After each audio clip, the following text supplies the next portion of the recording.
Welcome back to the Y&R Breaking Spoilers channel. Here, we constantly update you with the latest and most exciting news for the Y&R series. We've revealed that in the next episode, Billy might be arrested for disturbing the peace. We have some incredibly exciting updates to share with you.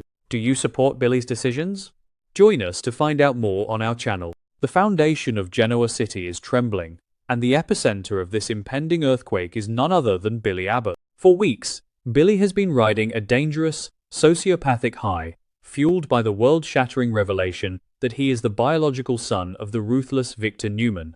He believed this dark genetic inheritance gave him the ultimate right to seize control of Chancellor Industries. However, the universe has a cruel way of correcting arrogance. In a shocking turn of events, Billy receives a devastating phone call from his elite legal team.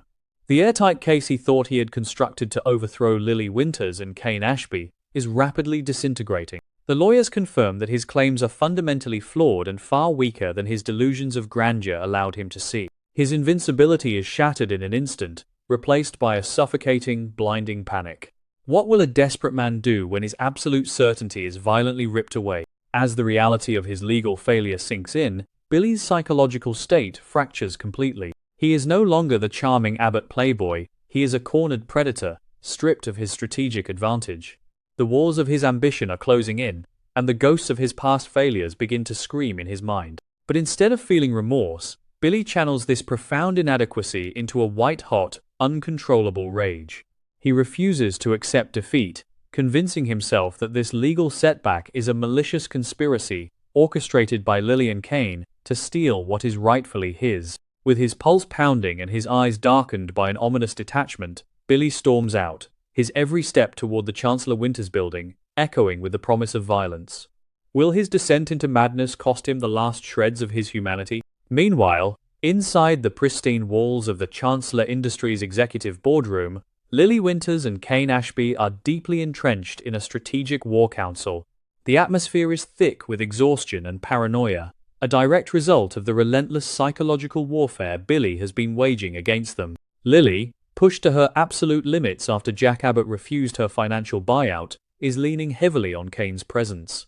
She is entirely unaware that Kane is operating as a double agent, having secretly aligned himself with Adam Newman. Yet, in this moment, their shared goal of protecting the company unites them. They are analyzing documents, trying to anticipate Billy's next erratic move, believing they have a momentary upper hand. How long can this fragile sanctuary remain unbroken before the storm breaches the gates? The illusion of safety is violently shattered when the heavy oak doors of the boardroom are kicked open with a deafening crash. Billy stands in the threshold, a terrifying silhouette of pure, unadulterated fury.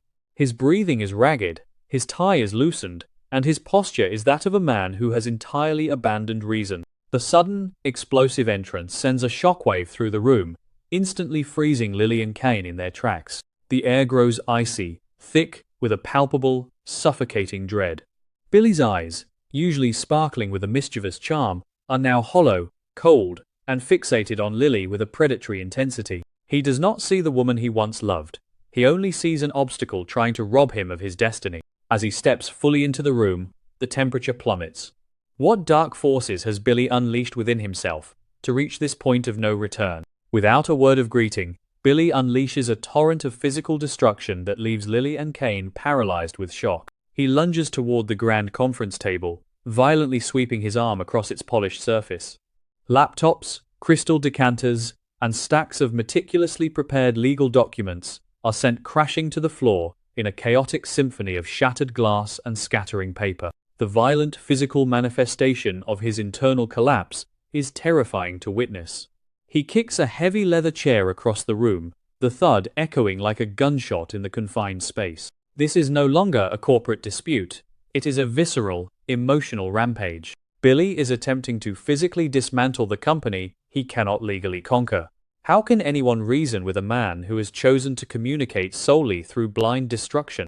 Amidst the wreckage, Billy's voice erupts into a chilling, guttural scream. He hurls venomous accusations at Lily and Kane, his words dripping with a toxic mix of entitlement and paranoia. "You're stealing it. He roars, his face flushed with a terrifying rage. "You are trying to rob me of my rights, of my legacy." He completely ignores the reality of his weak legal standing, instead weaving a delusional narrative where he is the ultimate victim of their grand conspiracy.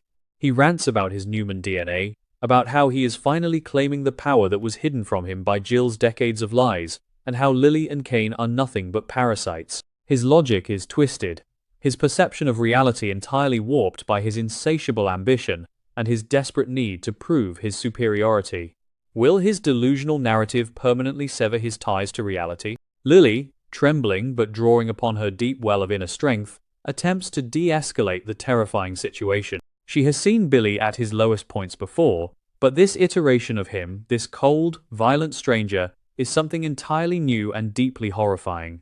Summoning her courage, she steps slightly forward, her voice shaking but laced with a desperate empathy. She tries to reason with him, pleading with him to look at what he is doing, to see the destruction he is causing not just to the office, but to himself. She reminds him of who he used to be, trying to pierce through the thick armor of his Newman-fueled sociopathy. "Billy, please stop this," she begs, her eyes wide with a mixture of fear and profound sorrow. She hopes that somewhere beneath the rage, the man who once cared for her is still listening. But can a desperate plea for humanity reach a soul that has already embraced the darkness? Lily's attempt at compassion does not calm the storm. It pours gasoline on the raging inferno of Billy's ego. He perceives her empathy as pity, her calmness as a patronizing insult to his authority.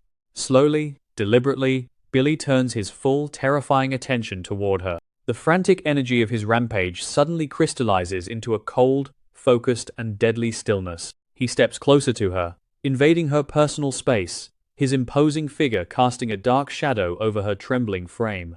The look in his eyes is one of pure, unadulterated malice. There is no trace of the Abbott charm, no flicker of past affection, only the chilling, calculating cruelty of a man who has fully embraced the darkest corners of his genetics. He looks at Lily not as a former partner or a fellow human being, but as prey that needs to be subdued.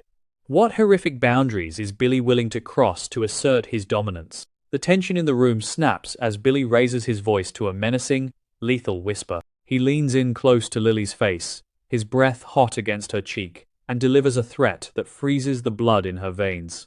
He tells her, with absolute, terrifying conviction, that if she does not back down, if she does not surrender the company to him immediately, he will physically strike her. He raises his hand slightly, a subtle but unmistakable gesture of impending violence. The sheer audacity and horror of the threat hang in the air, a devastating violation of everything they once shared. Lily recoils in absolute terror, her heart hammering against her ribs as she realizes that the man standing before her is fully capable of carrying out his violent promise. The corporate war has officially crossed the line into physical danger. Will this unforgivable threat mark the absolute end of Billy's redemption? Before Billy can escalate his threat into action, Kane Ashby moves with lightning speed. Driven by a primal protective instinct, Kane physically inserts himself between Billy and the terrified Lily. He acts as a human shield, his broad shoulders blocking Billy's path and his stance wide and unyielding. Despite his secret, treacherous alliance with Adam Newman, Kane's desire to protect Lily in this moment is fiercely genuine. He pushes Lily gently but firmly behind him, ensuring a safe physical distance between her and the volatile predator in front of them. Kane's jaw is clenched, his muscles taut, ready to absorb any physical blow Billy might unleash. He does not raise his fists, but his entire body language radiates a lethal warning. If Billy wants to get to Lily, he will have to go through him first. How will Kane's dual role as protector and secret betrayer complicate this explosive dynamic? A suffocating silence descends upon the ruined boardroom as Kane and Billy lock eyes in a fierce, high-stakes standoff. The historical rivalry between these two men, years of corporate maneuvering, romantic entanglements, and bitter resentments flashes vividly in the space between them. Kane's eyes are blazing with a righteous, protective fury, a stark contrast to Billy's cold, sociopathic glare. For a terrifying, breathless moment, it seems as though a violent physical brawl is inevitable. Billy's fists are clenched tight, his knuckles white with the strain of his suppressed rage. He calculates the odds, his mind racing as he stares down the man who has constantly stood in his way. But the sudden, unyielding presence of Kane, combined with the reality of the physical boundary he has established, causes a flicker of hesitation in Billy's eyes. Who will blink first in this dangerous game of psychological chicken? Recognizing the slight hesitation in Billy's posture, Kane seizes the opportunity to de-escalate the immediate physical threat. Without breaking eye contact with his adversary, Kane reaches back, his hand finding Lily's trembling arm. His touch is surprisingly gentle, a stark contrast to the violence radiating from Billy. "We are leaving," Kane states, his voice low, steady, and brokering no argument. He slowly begins to guide Lily backward, carefully maneuvering her toward the open doorway, ensuring that his body remains a constant barrier between her and Billy.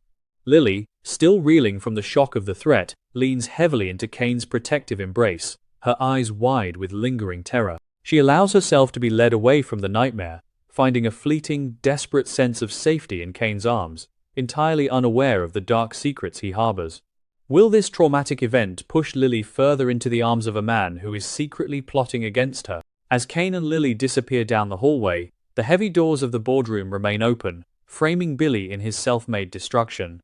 He is left standing entirely alone in the center of the ruined office, surrounded by shattered glass, overturned chairs, and the scattered remnants of his failed legal strategy. The silence in the room is deafening, a heavy, oppressive weight that settles over his shoulders. The manic energy that fueled his rampage begins to drain away, leaving behind a hollow, chilling emptiness. He looks down at his trembling hands, the hands that just threatened violence against a woman he once loved. But instead of feeling remorse, Billy's lips curl into a dark, twisted sneer. He has lost the battle today, but in his mind, the war has only just begun. The isolation does not break him, it hardens him, solidifying his resolve to embrace the absolute darkest parts of his Newman heritage. What terrifying, apocalyptic vengeance will Billy plot next from the ashes of his ruined empire?